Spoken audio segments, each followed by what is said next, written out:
What's going on, guys? It's Bryce here, and we're back with another video. In today's video, I am ranking all of the tracks on Kanye West and Dolla ign's new album, Vultures 1. Will we get the other two? I don't know. But in this video, we have all the tracks here in chronological order, as you can see on the screen, and we're gonna rank them all tier list style. You know how we do on the channel, so we just gonna get into this. But before we do that, hey, make sure you like, subscribe, show some love on the channel you love. I would appreciate greatly. I'm pushing content damn near daily on here. Tap in. Just tap in. But without further ado, the track list is on the screen. Kanye West, Dolla ign, Vultures 1. Let's start out with Stars. Now, this is the intro to the album, and it's a great intro.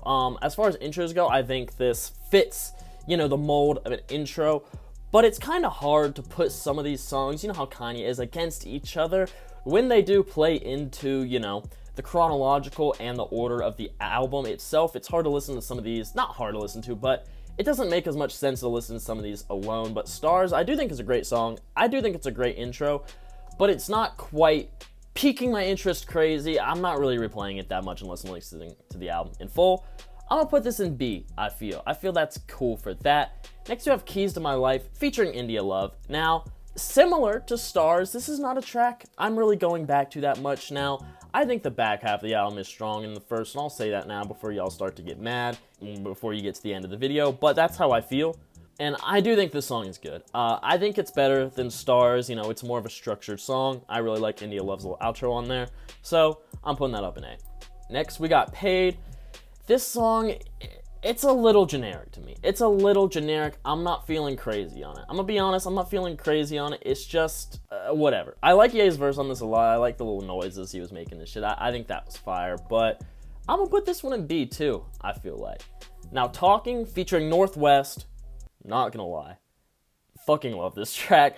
A lot of people shit on Northwest. It's like, not only is she 9, but she's Kanye's daughter, and within the context of the track, when there's that switch in the second half, you have especially Ty talking about his daughter and the influence she has and the stuff she's doing at the same stuff he was doing at his age. I think it's beautiful. I'm not even gonna lie, I think it's beautiful, and that Northwest part is stuck in my head. Like, it's good. It's genuinely fucking good. So, that's our first S tier on the track list. I don't care what y'all gotta say. That's my first S tier. Now we have Back to Me, featuring Freddie, Gibbs, and Quavo. Wow. I mean, just fucking wow. I mean, I don't even know what to say. If you guys have heard this song, it just has that bounce, and Freddie gives an incredible verse. I love Quavo's additions on here as well, even though he doesn't have a full verse.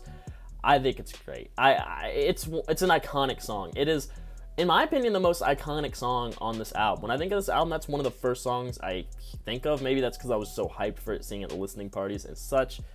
It's another S for me. It's another S for me. Next, we got HOODRAT. Now, I love that sample. I think it's crazy. And I like that the flip, when actual goes into the verses, almost like the opposite of like the aura that HOODRAT kind of sample gives off. It's more of an uplifting track apart from that, at least in my opinion. And I really do like it, but I don't know if it's quite breaking that S tier for me. I'm going to give it A. I'm going to give it A on here. Next, we have Do It, featuring YG. Now, I'm gonna be honest, I don't like this song that much. It's just kind of a generic West Coast thing. Now, I don't want to say generic, because in the actual instrumental, there is like this little like string that's coming in, and I think that separates it from every other kind of YG West Coast song I've heard. And I don't hate West Coast stuff. I mean, come on. YG's a legend. I don't want to get into it. Y'all know I'll be fucking with it, but this song, it's not speaking to me that much. Feeling a C on it. I'm feeling a C on it. Next, we have Paperwork, featuring Quavo, and this song is cool.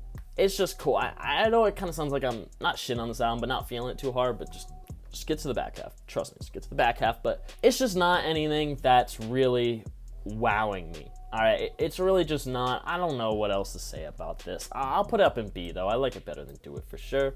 Next, we got Burn. Now, let me tell you, this is where the track list starts to get really fucking good, in my opinion. This is like a classic Kanye. I mean, a absolute classic Kanye verse on here. That instrumental, it literally sounds like it's like straight out of like, I don't even know, bro, like early Kanye career, and I'm loving it. This is one of my most played songs on here, and there's a reason for that. It's S tier.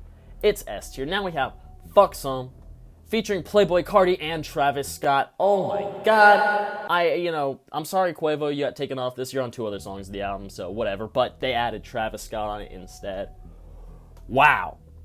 fuck. I don't think this is Playboi Carti's best performance in the world, not gonna lie, but as far as the type of the song, it's just a club banger pretty much, and I love Travis's verse, and I love Kanye's verse. And Ty Dolla Sign's hook with Carti. I don't think Carti's verse is as good on here as Carnival, which we'll get to, but hey, this is still an S tier song in my opinion. It still is. Don't care. Next we have Vultures, the title track, the one we've heard 1,000 times. There's like 3 different versions of it. It's been out for a while. This version has Lil Durk and Bump J on it. So putting this version into the track list, it actually stands up pretty well. I'm not gonna lie. I wasn't sure when it first came out if it was gonna be my favorite track in the world, but it definitely grew on me. And it's also iconic on here. It's another very iconic song in my opinion, the album. Maybe it's just because the lead single, I don't know. But I'll put this up in A. That's how I feel, and it's not quite breaking the S tier for me. And then we have Carnival, featuring Rich the Kid and Playboi Carti. This is Song of the Year. This is my favorite song on the album, obviously, if it's Song of the Year. This is incredible. That instrumental is fucking insane. Having Rich the Kid and Carti link back up in 2024 is legendary, and let me tell you, it is Playboi Carti's best performance since Whole Lotta Red. Don't care, better than all the singles, better than all the features, better than anything he's done, and Kanye also went in, Ty went in, Rich the Kid even fucking snapped. I love him on the hook as well. S tier. It's the fucking S tier, man. I mean, fuck, man. Next we have Beg Forgiveness, featuring Chris Brown now. Another one of my least favorites on here. It's like a 6-minute song. It's long. There's a long build-up, and this is kind of what I was alluding to in the beginning of the video when I was talking about the intro. It's like there are songs in this album that play in, you know, to the sequencing of the album, but if I'm not gonna lie, I'm not listening to a lot of these songs by themselves. This is one of those I don't think I've returned to a single time by itself. I've only heard it in the album's context because it's long, there's a big build-up, and I think it's a quality song, you know, it fits the album. It's just when I'm comparing it on a track-by-track basis to these other tracks, is it really doing it for me like that? I don't know. I'm gonna put this in C. I'm sorry, but that's how I feel on it. Next we have Good, Don't Die. Another one of those like classic Kanye type shits, I'm not gonna lie. Another classic feeling song, and I love it. I really do. I don't know if it's gonna break the S tier. I don't think it does, but it does have some old school vibes on here. And some classic shit that we've been waiting for from Ye. So I'm gonna put it in A. Next we have Problematic. Now these last 2 tracks is really where Kanye kind of goes into his personal experiences as far as what he's been, you know, canceled for recently. And, you know, separating art from artists. Man has said some crazy stuff. Man has also apologized for crazy stuff, which he never does, but he did do for one reason or for not. And I'm not going into that in this video. However, given that that is covered in the subject matter of both of these next songs, I feel like it's important to bring up. Kanye's talking about how his life changed after all this shit, and it honestly kind of makes you feel bad for him. Maybe that's just me. He's talking about how, you know, if he speaks his mind, deal's gone, there's a lot of furniture moving. It's kind of sad. He talks about his kids and stuff. It's kind of hard not to feel sympathetic, maybe for me, maybe not for others. If you don't feel that way, don't blame you. I understand. Like I said, I'm trying to separate the art from the artist, but it's hard with these 2 tracks given the content. But regardless, I think the song's amazing, bro. I think the song's amazing. It's a S tier. It just goes hard. And he's talking his truth on there. I'll give him that. Next, we have the outro to the album, King. Like I was saying in the intro, very sequential. This is very fitting for an outro. That hook I'm not really sure about, where he talks about him being crazy, bipolar, anti-Semite. Now, I know he's not calling himself these things. He's saying this is what people are calling him because of him being himself. I get the premise. However, listening to it is a little bit questionable to my ears a little bit, but I do think it's a great song. The verses and stuff, like I said, he's going into that same subject matter he kind of was with Problematic, and the beat's crazy. It really does go hard. The mixing's a little different on this track, and that could be said for a few of these tracks in here. I didn't even talk about that. But regardless, I think it's pretty good. I'll put it in A. It's not quite S for me. I'll put it in A. Now, looking here, that is the tier list I have made for Vultures 1. I'm not upset at any of this. I tried to be fair. As you can see, a literal, like, sequential better to worse on here. I think this is a great album. Maybe I was a little harsh on some of these tracks. Don't kill me. But this is how I feel.